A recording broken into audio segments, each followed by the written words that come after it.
Carmina, and I'm going to be reading you a bedtime story. No, I'm going to be reading you an article though.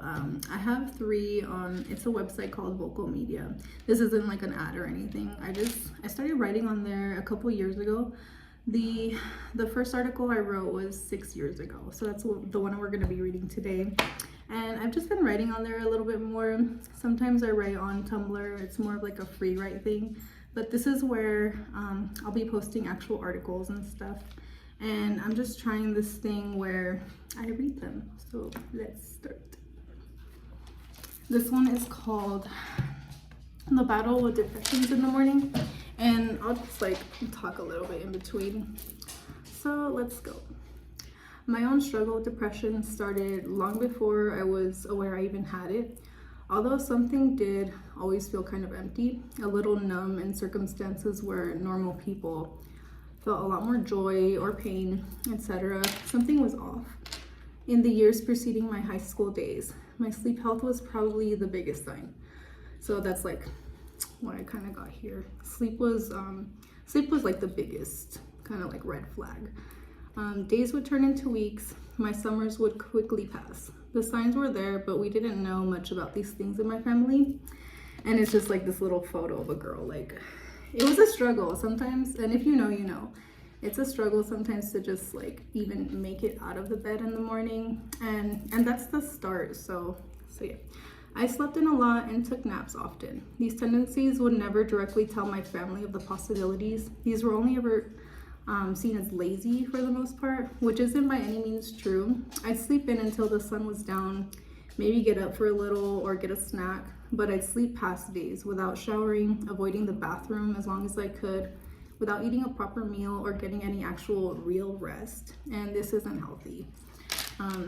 If you know like some of these symptoms too, it's pretty common. Like it's a struggle just to even get out, even for like your basic needs. And when it's at that level, that's when you kind of really gotta like look at that. In the mornings, I'll often wake up to my first alarm and instantly snooze. There are a lot of things on my mind. I'm still tired, or honestly it just doesn't feel worth it to get out of bed just yet. There are countless reasons to not get up. A lot of them stem from depression. Depression alone is a big causer for too much or too little sleep. Most likely even a mixture of both, with fluctuating sleep patterns. That's where I was at like this year. It's interesting to read this too, because it's always a pattern. It might change. This year it was a little bit the opposite, where I wasn't sleeping a lot, and it's always just something to manage. Better sleep helps so much, but to get there we first need to get out of bed. Set your alarm to your favorite song. Make a playlist to select it from an Apple or whatever you use, iPhone. I'm sure it's similar with every phone. Don't let the generic tones make you want to snooze over and over again. We know what that's like. Sometimes music is just a better start. Whether it's something upbeat or smooth, anything better than your current alarm tone. And I know, unless you're like on point, what is your alarm tone now? Put good music on and start the day on a positive note. Avoid social media if possible. And that's the next note. Avoid social media whenever possible. There are more reasons to avoid social media than to not. So unless you're being productive or really connecting, it's not worth it. Usually, and you know this, like this will keep you in bed scrolling, comparing, and hours later the day is going on without you. I notice that I don't feel my best emotionally after getting on social media in the mornings, unless I've connected with someone, shared something meaningful, or laughed a bit and learned something new. And like those are obviously the other sides of it. Like I'm not hating on social media, it's a tool, but yeah, we know the other sides of it, if you're like aware enough and looking at it. If not, look at it. The internet alone is a vast space with endless possibilities. Let your mornings belong to you. And for real, like just give yourself an hour, like even if that, and like a good stable start. For me it'll vary, like depending on my energy or like what's going on in the day, but like yoga in the morning is nice. I have a little pup, so I let him out. We go for a little walk, making tea, stuff like that. Get up, get some blood flow. Next topic. Yoga helps immensely. See, I just said it. I already knew. And if you are on here, yoga with Adriene, I love her. I love her. She has her little dog like in the corner, and she's just cool. Like, it's very approachable, like any level. She's pretty real. I like her tone. So yeah, not an ad, just, you know, what up. So yeah, yoga helps immensely, and it's simple enough to start in bed or continue on the floor once you get more into it. A couple of stretches, push-ups, planks, sit-ups will get your blood pumping, your breath deepened, and it'll just really make you feel that much better for getting out of bed and being active. And you can start like in your bed, like just do some little twists, move around, move your fingers. It makes such a difference. I know it might sound like cheesy or like little, but you will know. Like, if you know, you know. And then for like the super active people, obviously you guys are past this. Let's see. And I'm just reading along. This is on Vocal.Media, Carmina, Jasmine. I'll probably like put a little text in the beginning anyway, but yeah. This wakes you up in a calming way. Let the day ease in. It doesn't have to be a whole session. Any step towards this is progress. So baby steps. Baby steps is the key word. Get outside, get some fresh air. Getting outside will wake up your senses. Get fresher air than in your bedroom. This is the hardest step thus far, but the biggest one. Take at least 5 deep breaths to shake the tiredness. Box breathing helps me. It helps you ground yourself. Box breathing is basically like breathing in for 4, holding for 4, exhaling for 4, hold for 4, and you can draw a little box. It's bomb, okay? If you haven't tried it, try it now. Whether you're anxious, panic attacks, dissociating, depends. It's like an all-in-one. And for grounding yourself, there's a lot of ways you can ground yourself. One of these, it's what you see, what you can smell, like activate all your senses, what you can hear, reach for things you can touch. And usually it's like 3 to 5 things, but obviously start small, like if you haven't done this before. Awaken your senses and get ready for the day. If you have any pets, this can be done while you're taking them out.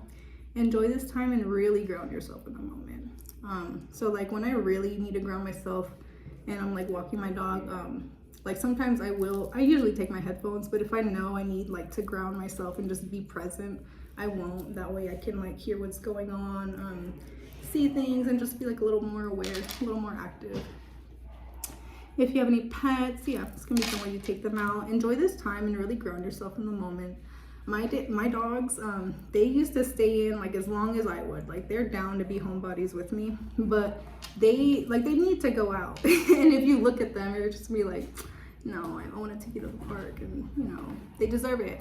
So yeah, like relying on dog pads and just kind of like staying stuck in that, I feel like it only gets you in that cycle a bit more, because now you're feeling like that guilt for not, you know, doing what you're supposed to do. So just get out. It's hard. I know it sounds probably easier depending where you're at, but yeah. Next subject, have something waiting for you. A cup of coffee will wake you up with the smell alone. A good book will keep you from wanting to go back to sleep in the mornings. If the nudge is still there, try 1 chapter more before giving in. Cooking is another thing that can be really relaxing and a positive note, bless you, or ending to your day. So whether you're like making yourself oatmeal, something like, you know, anything little. I really like making tea, and it just feels like the act of like tending to myself, it feels good. Overnight recipes are great for a quick snack in the morning, especially if you know you're gonna have a couple of like lower energy days. Get some things in there to where you're at least eating.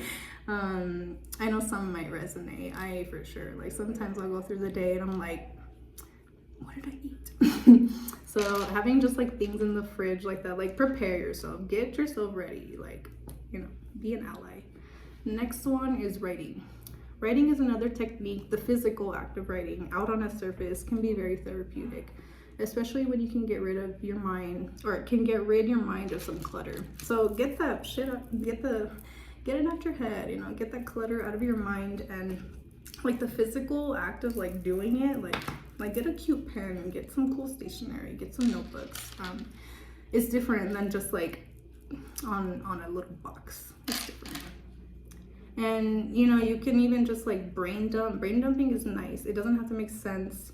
You can time yourself if you need it. That's like a good free writing technique. Give yourself like 15 minutes to free write, and it doesn't have to make sense. No like punctuation or like, you know, no rules. And if you want to rewrite it and like, you know, make it clearer, do it. If you want to tear it up and like, whew, it's out, then yes. So yeah, it's okay to not feel okay, and it's okay to get deep rest when your depression can be at its highest. Deep rest.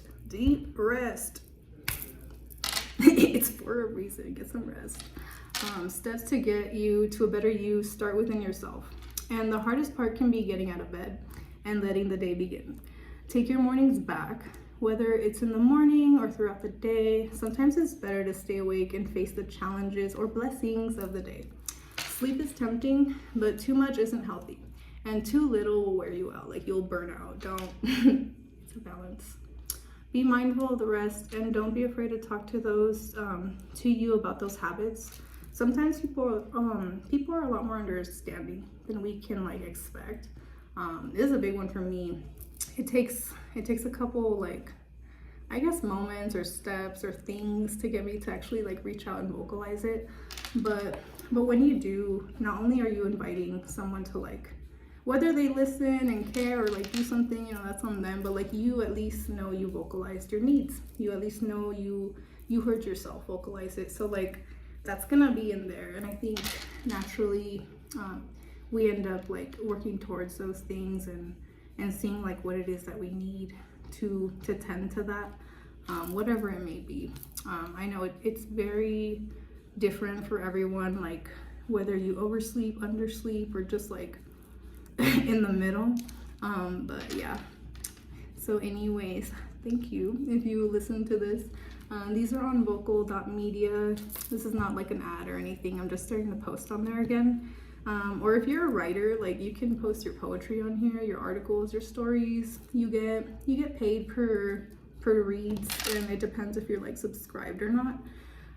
They have challenges, which is pretty cool if you want to like really get back into it again. And yeah, bye.